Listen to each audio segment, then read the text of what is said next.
the craziest thing was in the beginning of Helium, the blockchain actually ran on the hotspots. Basically Raspberry Pi. I think it started to not work at around like 14,000 hotspots, somewhere around there. I see people tweeting about how like, oh, all the value is going to leave Solana because people are going to launch their own blockchain. I'm like, no, they're not. It's such a pain in the ass. If you want to just like launch a meme coin, super easy. If you want to build a DeFi project, you need to code. When you talk about building a DePIN, you need to build code on chain, and you need to like set up hardware relationships and get people to buy hardware and deploy hardware. It's really hard to do good DePIN.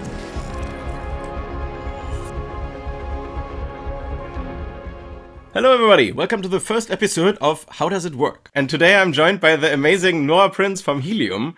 And Helium is basically providing internet around the world to everybody by people having devices in their houses. And these devices are getting rewards for providing connectivity. And today we want to ask, how does it work? So welcome, Noah. Hey, how's it going? Yeah, I'm Noah, head of protocol engineering at Helium. So I mess with all the reward stuff. So how does the reward distribution work for Helium? So I think Helium's probably one of the most fun DePINs just because of the scale. There are, I think, like 400,000 active hotspots and, like 1 million hotspots on chain. So a lot of those are inactive.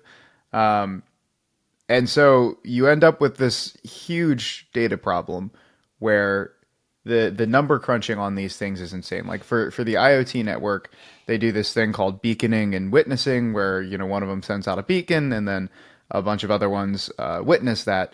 But then you're talking about, 300,000 hotspots sending a beacon and then, 12 different hotspots we could witness that. And they do that like 6 times a day.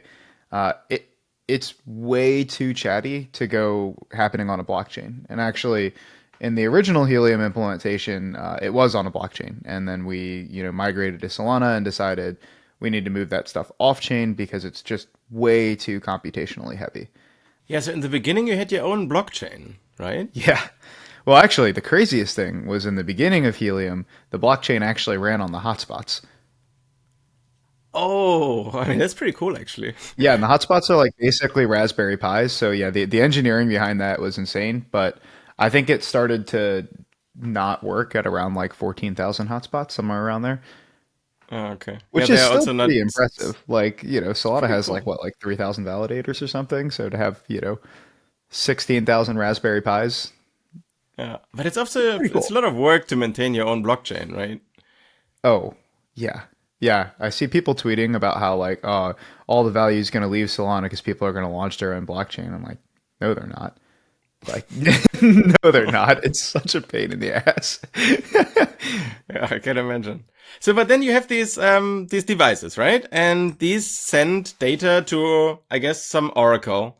And this one like does like some proofs on the data, and then somehow, how does the rewards get to the people then? Yeah. So I think like the best way to think about rewards and DePINs is to look at like honestly the stupidest way some of the DePINs do rewards, but that's the way people want to think about it, which is a spreadsheet that has like some unique identifier for a hotspot or a GPU or whatever the DePIN is, and how many rewards they're getting that month, right? And that's basically what people want at the end of the day. There's some kind of defined interval. We call it an epoch. For us, it's 1 day. You calculate rewards, and then people get those rewards. For us, it's a really complicated calculation. We've got a bunch of packets getting routed everywhere for the mobile network. We've got, a bunch of people connecting from, for example, AT&T and from Helium Mobile. And so there's a lot that goes into calculating what rewards are, proof of coverage, ban lists, trying to detect gaming, things like that, which like is going to be very, very, very industry specific. But at the end of the day, all people care about is their rewards. So in our original design, we knew we couldn't put this stuff on chain. It's just too heavy. I messed around with ZK stuff, and ZK is too slow by like 100x to do this. So we just decided on a system of oracles where in the original design we were going to have 9 oracles all running the same, effectively a data pipeline. It's just a pipeline on a bunch of files in S3. Think Spark-like workloads, except we're not using Spark for it. And at the end of the day, all of that lands in a database. And the kind of creative solution here was I didn't want the whole Oracle pipeline to have reliance on the blockchain and knowing how many rewards has somebody on the blockchain claimed, because I didn't want there to be weird double spend exploits, right? Where you take advantage of the fact that the Oracle's not actually caught up with the blockchain and get it to reward you twice. So what I did was had the Oracle keep track of only the lifetime rewards of a given hotspot. And on chain, we keep track of what the current lifetime rewards for a hotspot are and how many of those lifetime rewards you've claimed are. And so these things kind of go in lockstep, right? Like you have 0 lifetime rewards, it goes up to 5. Now you can claim 5 minus 0, 5 tokens. Next day goes up to 10. You can claim 10 minus 5, another 5 tokens. And the nice thing about this is it's all lazy, right? So claims only happen when people want the token. People usually only want the token when they're, trying to do something with it, like they're trying to stake, they're trying to sell, whatever. And so you end up with something a lot less noisy and a lot less costly than trying to send, 300,000 transactions a day with some small amount of HNT. And so it's pretty simple, right? Each Oracle just signs an instruction or a transaction with an instruction that says, I am this Oracle. I attest that this hotspot has X lifetime rewards. You get all of those Oracle signatures, and it takes, I think, the median of those Oracles. The thing is, right now, at Helium, we only run one Oracle. So this idea of having multiple Oracles and taking the median is kind of over-engineered, in my opinion. And we had gone down a whole route of truly decentralizing this thing and building an L2 before we found out, when pitching this to our community that nobody cares. Yeah, I can imagine. It's also more data, right? Every device would need to send it to 9 different oracles, probably, right?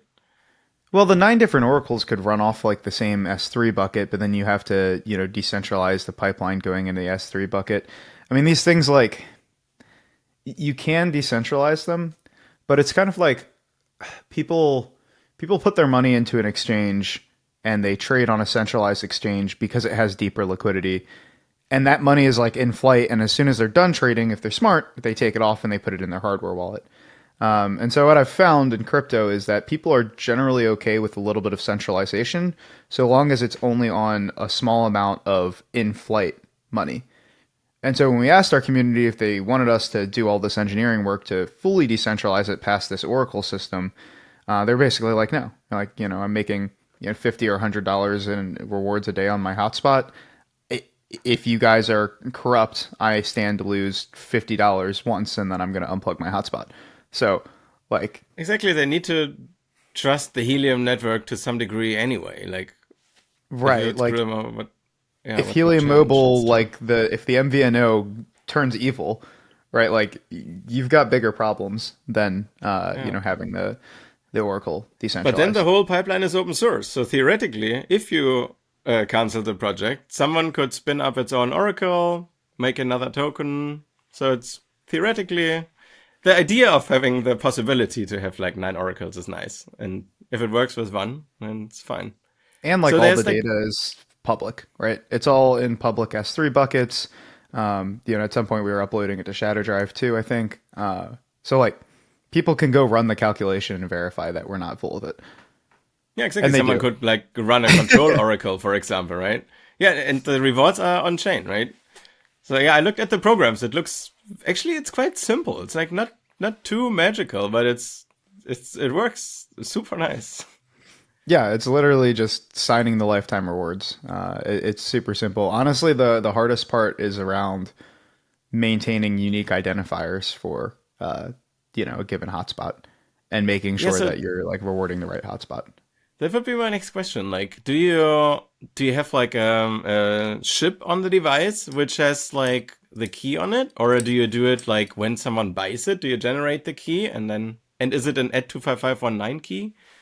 I Lots of wish. questions.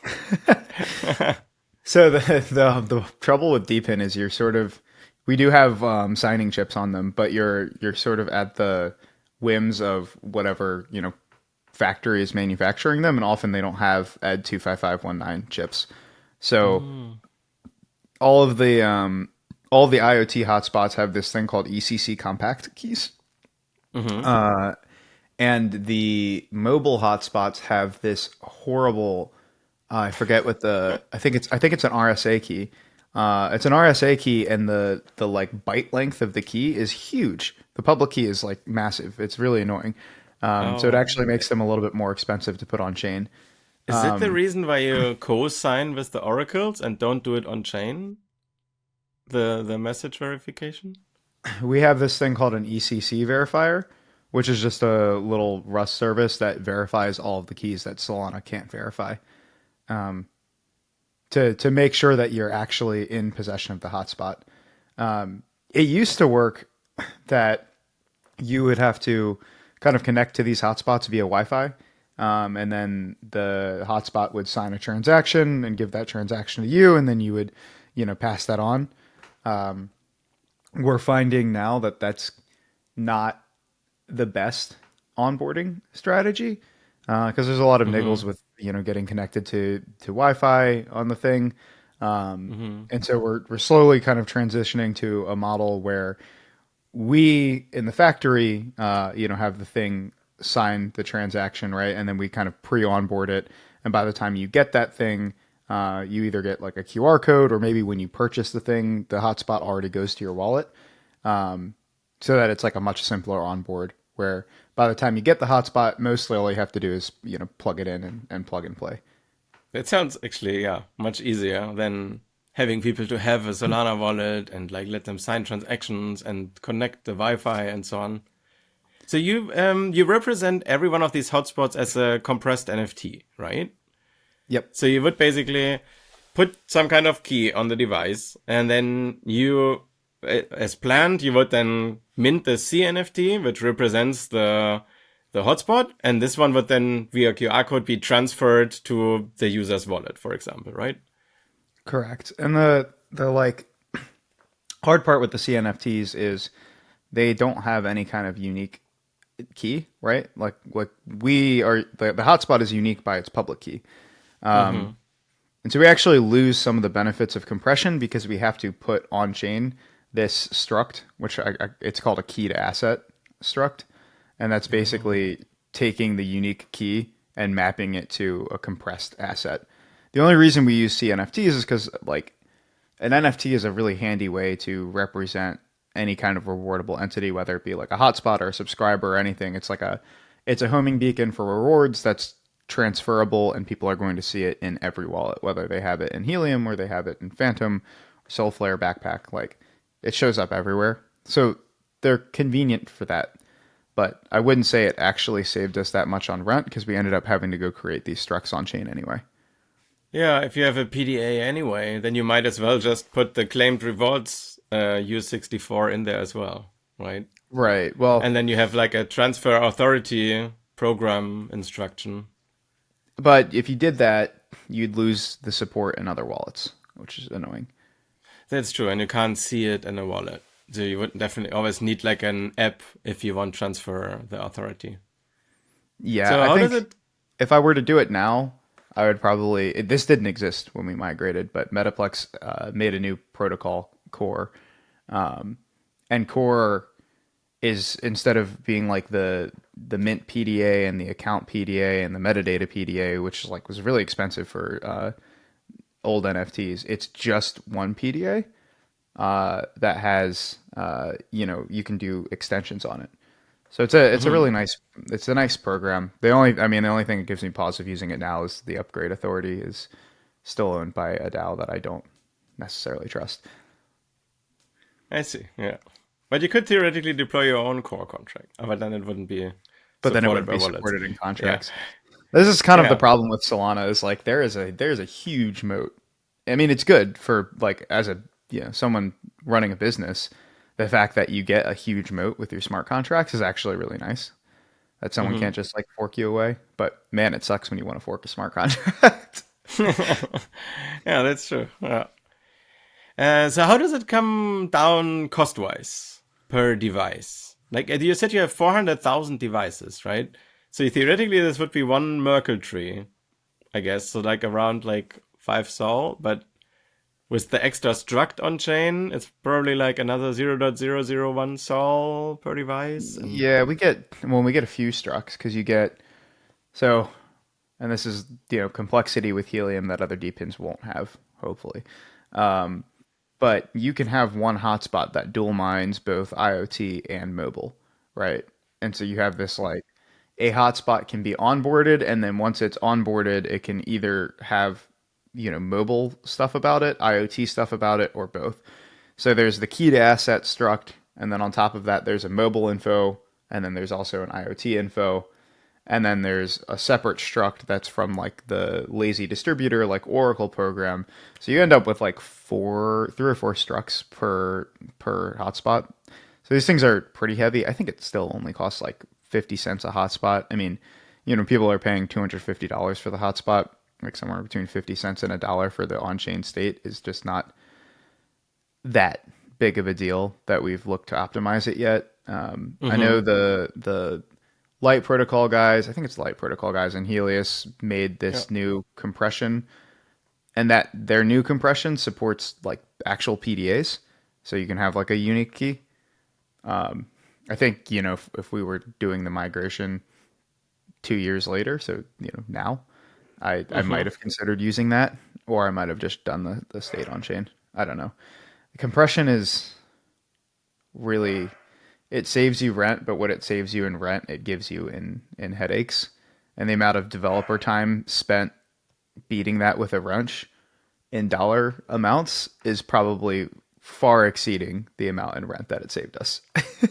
Yeah, that's a very good point. If you spend like $200 on the device anyway, you might as well like sign a transaction that costs 20 cents, I guess. Yeah, the That's the really real good. issue is like during the migration itself, right? We have these million hotspots that we have to migrate, and so Helium Foundation has to take on this cost of I think it was like 8,000 Sol to do the migration, which is like a lot of money Hmm. on a on the slow trickle basis of new hotspots being onboarded. It's not that big of a deal because we can just put that into the price of the hotspot. Yeah. Or people can like even pay it themselves. You could, as a DePIN project, if you start a new, you could even just like let the people sign the transactions theoretically Yeah, if and well, create like onboard that's a whole themselves. other Like have onboarding problem, which is most people that onboard onto Helium aren't super crypto native. They just found these hotspots and think they're cool. So forcing them to worry about Sol or get Sol off of an exchange is something that we actually try very hard not to do.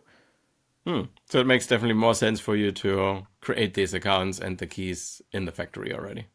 Yeah, we actually do the opposite. We give them some Sol. So when they onboard, they also get like zero point zero 0.01 Sol, which we bake into the price of the hotspot. Oh yeah, cool. Yeah, it's true. That's what you can also do. You can just like provide them a wallet basically that has the soul they need. Yeah, that's a good Yeah, point as exactly. well. That makes it Um, very easy. Yeah.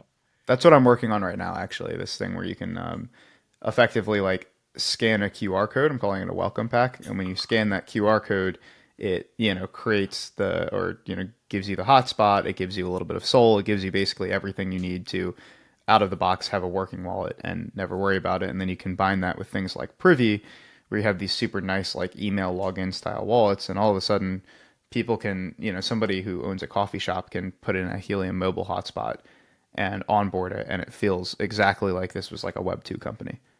Wow. Yeah, that sounds amazing actually. That's where I want to get.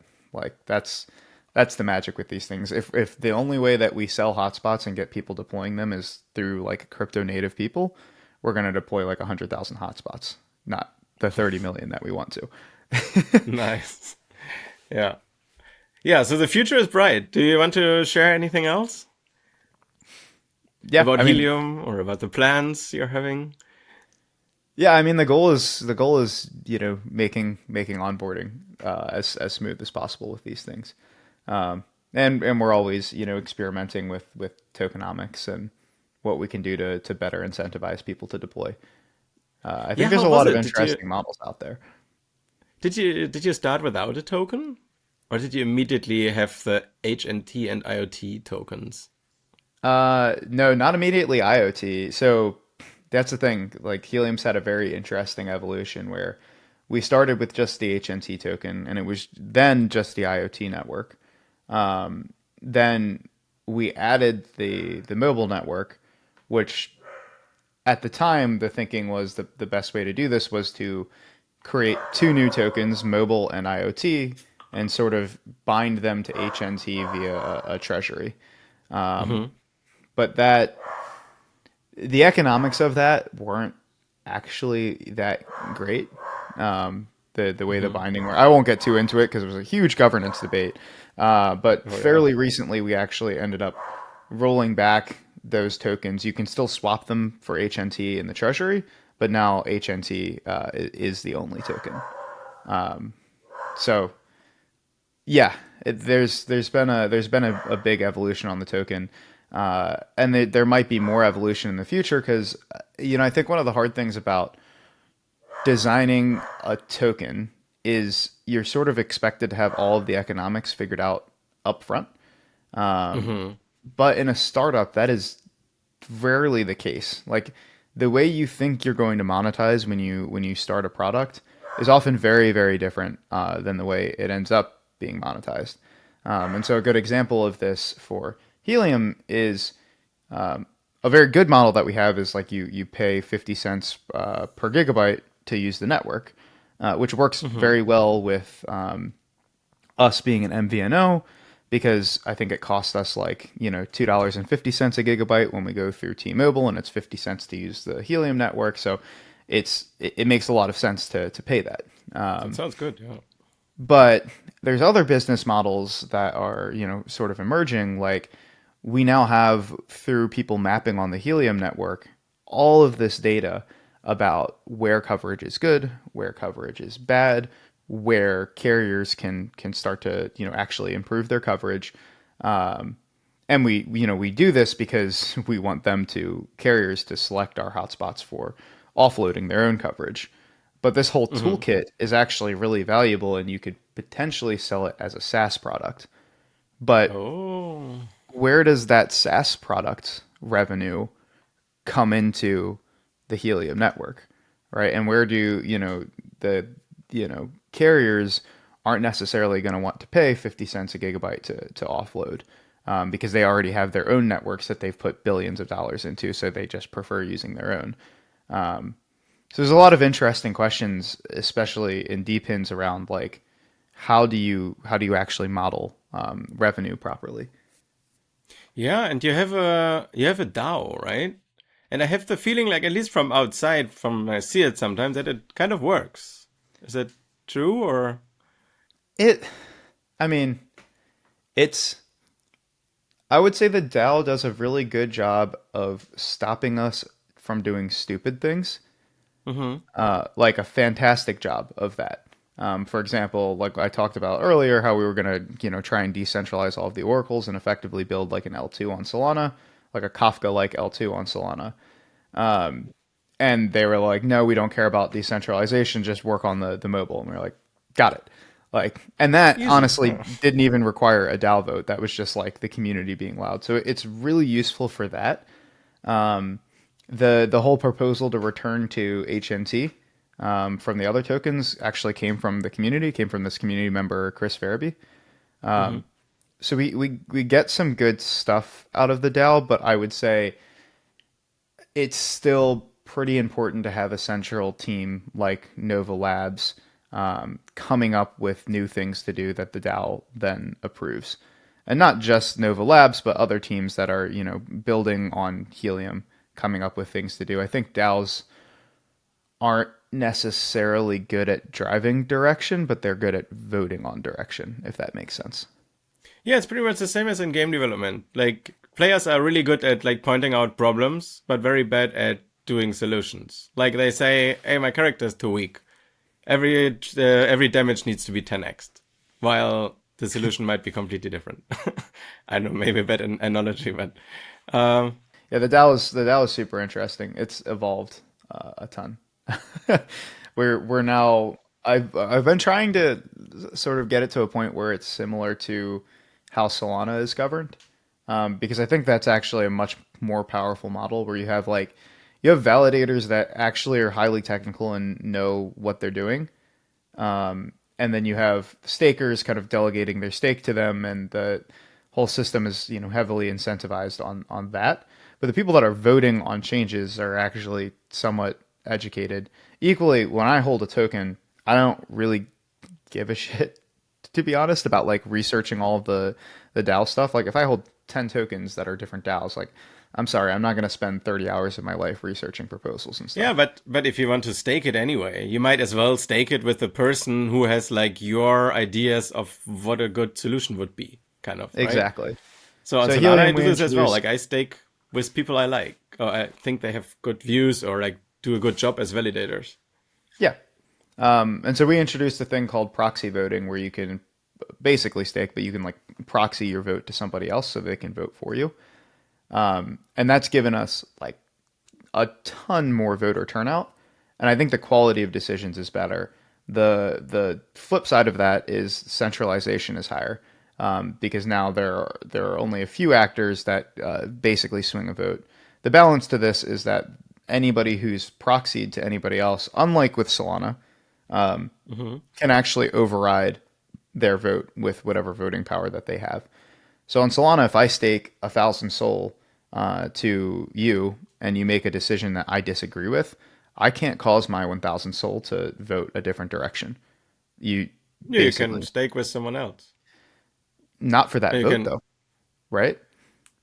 Because the I the mean, there vote were is some validators like Triton, for example, which gave you the option to split their vote. So they got like a bunch of tokens for the vote, and you yeah could tell them, Triton "Hey, please Triton. vote This is not why I stake everybody." with Yeah. Triton. Triton gave me the option, right? But most of the other validators don't, and you have no Hmm. control. And similarly, Triton gave me the option to do it, but if they had decided to not give me my option, I Hmm. couldn't have done anything. I mean, I know that there were a few people who like moved their stake to validators that posted on Twitter that they vote a certain direction. So maybe that would also work for Helium. Like someone says like, "Hey, we want oracles, more oracles," and the other one says we don't, and then people can move their stake around. Well, with Solana, it doesn't work that way though, because they give you the tokens to vote, right? And that's like a snapshot in time. So you can move after the vote and say like, okay, well, the validator made Yeah, a decision that I you hate, would have needed before already. but That's it's yeah a true. little too late. So I like our system in that you're like able to override, but we don't have nearly as many key players as Solana has validators. Hmm. And I think generally this is a problem for DePINs, and it's going to be a huge problem for DePINs that nobody's realized yet. Is Solana takes literally all of its emissions, every single cent, and gives it to stakers, every single cent. Whereas a Mm, DePIN is taking 94% of its emissions and giving them to deployers because that's what actually matters. And then there's hmm. 6% that's for stakers. 6% versus 100%. Like, there's not actually that much funding in these DPINs for a DAO, and it's not going to be able to give sustainable yield. So right now we have a DAO, and I don't think the people are getting that much yield. They're just doing it because they feel passionately about Helium, which is great. Hmm. But there is this like sustainability problem of like, can you even do a DAO for something when you're not willing to direct 50% of your emissions, 100% of your emissions towards the DAO? And that's a hard Yeah, problem. that's a good point. What I would actually like to see is that like these big wallets and DAOs actually have a person behind them that you can like complain to and like move your stake from one person to another instead of having them anonymous. Because people like when people are anonymous on the internet, they don't act in a nice way usually. Oh, we have So that. they There's a if you go to heliumvote. I think it's like heliumvote.com. You can click like the proxies tab, and there's actually like every single one of them has like a little Facebook profile that says how they vote and stuff. I think Um, that's amazing. And that's uh, what I would actually like for Solana as well. Maybe someone can build that. I mean, we have like Solana Beach and everything, but most of Yeah, them there's only Solana have Beach. like an icon. Well, they had like a when I was originally getting on Solana, they had like Solana Beach had like a every single validator had a website that you could link that they linked to. And I went through a bunch of them and I went to their website and read what they were about, tried to find their socials, Hmm. and did my best to figure out who to stake with. It I was remember I funny had the because I same. had never I hadn't touched it for I did this when I first came to Solana, knew nothing about crypto, and then I reviewed it again like 2 years later, and it was interesting the choices that like uneducated me had made versus the I, choices re- I would make now. I remember that this one guy I was staking with, he posted pictures of himself in his living room with his validator all the time, and I found this so cool. I think I'm still staking with that guy. He was like no t-shirt on, like with screws on his laptop on his like server machine there, and I was like, that he gets my stake. I like this guy. So yeah. I think that's good if you know your the people that govern. Like in a government, you also know the people, like you know the president, or at least you don't know him, but you Yeah, I know how he think looks like, representative know where he democracy is lives. also kind of like it's way better for crypto, for really for everything. Like this idea of DAOs governed by just a screaming horde of people, but like realistically, it ends up just being whales with large wallets. Like one token, one vote with whales is is like terrible Hmm. because the whales are basically unnamed. It's a little bit better if you start to put a name behind it. You start to have representatives and people choosing representatives that are highly educated and hopefully care more about the future of the network than short-term gain. Like I don't know. I think it's we Yeah, see I think only then you you get see good so many decisions. DAOs that have terrible participation. They have like 9 people voting, uh, and then make these like horrible short-sighted decisions that extract from the community that they're supposedly serving to enrich a few token holders, and there's no defense against it because nobody like is actually paying attention, right? And Hmm. you're calling it a DAO, but like it's not a DAO. Like it's you know 10 people Yeah, voting on a massive protocol. These things are like I don't know. It's scary. It used to be that people were like, "Oh, the way I'm going to monetize my protocol is launching a governance token after the protocol is like already built." I'm like, if you're going to launch a governance token, you should launch that governance token when the protocol has 2 users and grow it with the protocol. Because you can't take something that has, hundreds of thousands of users and then just slap a governance token on it like, flex tape. It doesn't work that way. I've been true. I Like agree. Helium's governance has evolved an insane amount. And it was like Helium was always community governed. It just like Helium started out as just a Slack channel, and the governance was like people thumbs upping and thumbs downing, and then it was Discord with thumbs up and thumbs down, and then it was you can vote with tokens, but it was like similar to Solana where you had like a snapshot, and then people would like burn tokens to a specific address to count it as voted, and then when we migrated to Solana Interesting. came like V tokens and like making it so the longer that you stake, the more votes that you have. And like it's been this huge evolving thing over time. And so we have, you know, I think there's like 12,000 positions across like 4,000 wallets that participate in every vote, right? Like I trust that because that's Yeah, that's thousands of awesome. people. Yeah, But it takes a long time to build that up. yeah. And also, like every one of these people, like bought the device, and they have this device at home, which makes them also kind of more invested if you just have like some tokens in a wallet. Yeah, I thought about at one point we were thinking about like what one hotspot equals one vote would look like. Um, or That at would also be least cool. like you know At least a I don't validated know. hotspot that has like a certain coverage.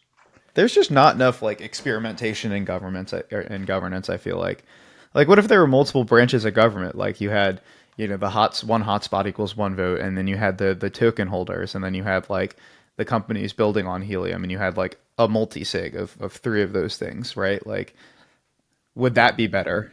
Because token holders can't vote to screw over hotspot owners, can't vote to screw over the businesses building on Helium, right? Like there are so many things that have yet to be in like does futurarchy work with this stuff? I don't know.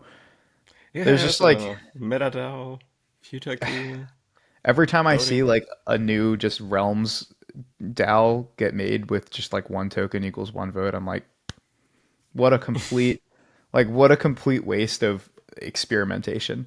Like the DAOs are freaking snowflakes, and they need to be snowflakes because clearly no one has actually found a formula that works. So like we need to experiment like mad. Maybe DePIN solves that. Maybe you have two buttons on every one of your hotspots, yes and no, and you have a certain time, and then people go to their hotspots and they press. So, someone made some like DePIN device, or they were calling it a DePIN device, but it was literally just like a screen with like a buy and a sell button on it, which is pretty hilarious. Just a screen, a pager with a yes and a no button, and that's how we do governance. It's pretty cool. I'm a big fan of DePIN. Like people just experimenting with hardware, like building cool stuff with ESP32s, with Raspberry Pis, and I know you can have so much fun with it, but you can also have like so much impact. You can build so much cool stuff with that. Big fan Yeah, I of mean, I that. think there's a huge amount of potential in people doing DePIN. I think we don't see as much of it because it's a lot harder of an undertaking, right? Like if you want to just like launch a meme coin, super easy. If you want to build like a DeFi project, you need to code, but you're just deploying code. When you talk about building a DePIN, you need to build code on chain and you need to like set up hardware relationships and get people to buy hardware and deploy hardware. Like DePINs are very hard. Like you And talk building about hardware things is also hard. like double zero, like trying to get like, fiber lines across the ocean, right? Like it's really hard to do good Yeah, DePIN. it's easier if you build stuff where the hardware is already there. I mean, for double zero, there is already some lines, and they rent them. And like Onokoi, for example, they use like these devices on houses which are already there. They just need to convince the people who own them to use them. So maybe at some point people will like build a DePIN so that I can rent out my fridge or stove or Yeah, it whatever. is a I don't lot know. easier when you Whatever's. take like latent examples of like you take things that are already there, which we're starting to do too. You can actually convert Ubiquity and a bunch of other soon Eero on a whole bunch of other hotspots to Helium hotspots, which is Maybe really every router could become a hotspot basically. I theoretically. mean, you lose the ability to have like a secure enclave with a signing chip and kind of prove that this thing is in a certain location. So we can't do proof of coverage for those things, but we can certainly reward them for the data that they use. And for big companies, think like a Walmart. I don't know if we have any Walmarts, but like a Walmart already has a bunch of Ubiquity hotspots deployed all over it, so that they can have Wi-Fi for keeping track of inventory and stuff like that. So that they can just press a button and make those also work as Helium hotspots, and they start getting paid. That is super valuable. That would also be a great incentive for everybody, basically. Yeah. The people Yeah, in the we've store, you, I them. would say like I think like 60,000 of our 100,000 mobile hotspots right now are things like that, people converting existing hotspots. It's insane. These people like they're so used to someone coming in and charging them for getting better cell phone coverage in their stores. That like we come in, we're like, no, no, no, we're gonna give you better cell phone coverage and we're gonna pay you for it. They're like, are you sure? Like, It would be so awesome, actually, because every time I go here to our Edeka and I watch a YouTube video, I don't have internet there anymore. So this would be solved. yeah, I mean, I saw Trump was having phone issues, so Ah, Helium yeah. fixes Oh, this. yeah. I saw your retweet. Send me in, coach. Send me in. I mean, it's actually like hard for them because there's more and more people using more and more data, and all of the existing methods of like 5G, 4G, those things get like blocked by buildings, and so when you have a whole bunch of people densely packed somewhere indoors, the capacity just can't keep up. The only thing that can do it is Wi-Fi. Yeah, I think 5G can only like serve like 5 people or something at full speed, right? And it's like line of sight. Like it once it hits a building, it's like 5G. Also, we like pivoted away from 5G because it has really bad handoff. Like you Mm-hmm. can't.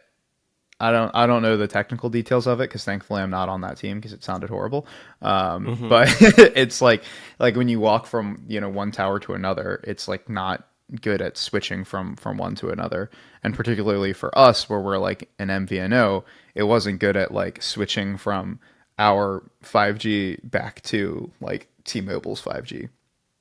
It's Oh, just like okay, that's annoying. weird new technology. There's also some fun things about 5G. Like apparently it's a military frequency, and so if you're installing 5G in a town like San Diego, where there's a ton of military, you have to have it so that the military can programmatically kill it when they're running exercises. Ah, that's interesting. Yeah. It means like we all lose our internet connection when there's a war starting. Well, it all gets slower. You go back to 4G. Yeah. Or 3G, 2G. Oh man. Anyway, All right. I guess I'll let you Now go. that we are at war topics, let's wrap it up here. Thank you so much. That was really amazing. And I think I learned a lot, and I think everyone will learn a lot. So good Hopefully, luck with the hopefully we see project. some more DPINs, some more DAOs. Yeah, I hope so. And now you laid everything out for them. So it's all open source. There's everything is explained. So there's no All excuses open, anymore to build more all, DePIN. all open source with some glass attached. Yeah, everyone should choose some glass. All Hey man, right. that's what Thank it you so is. much. All right, thank you. See you in the next one. Yeah. Bye bye.